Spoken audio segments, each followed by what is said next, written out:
kızganıp suyaklar.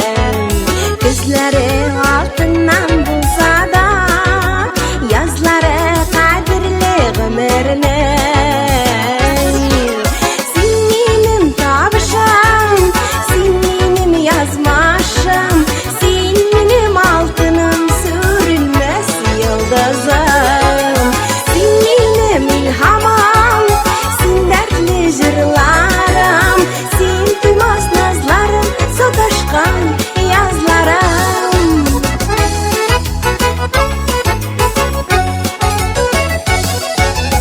Ay düşükке meni salasın, temli sizler koydan tabasın. Әлләуантлы балдақларға ғана ұйылғанмы сүю дұғасы.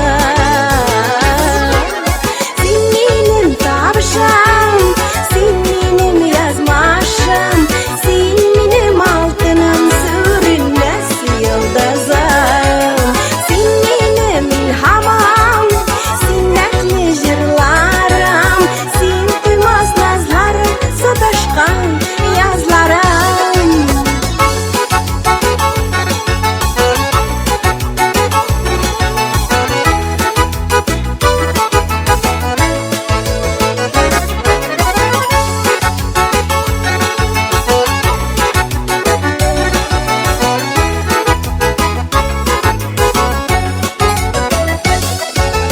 Günlerinde kanattı yağmurlar, sen bulganға жаным янәшә.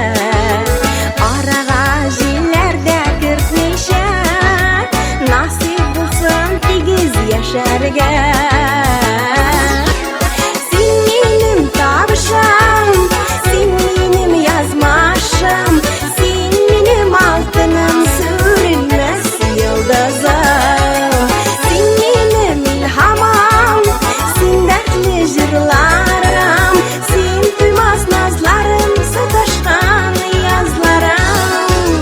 Син минем табышам, син минем язмашым, син минем алтыным сүрелмәс йылдызым.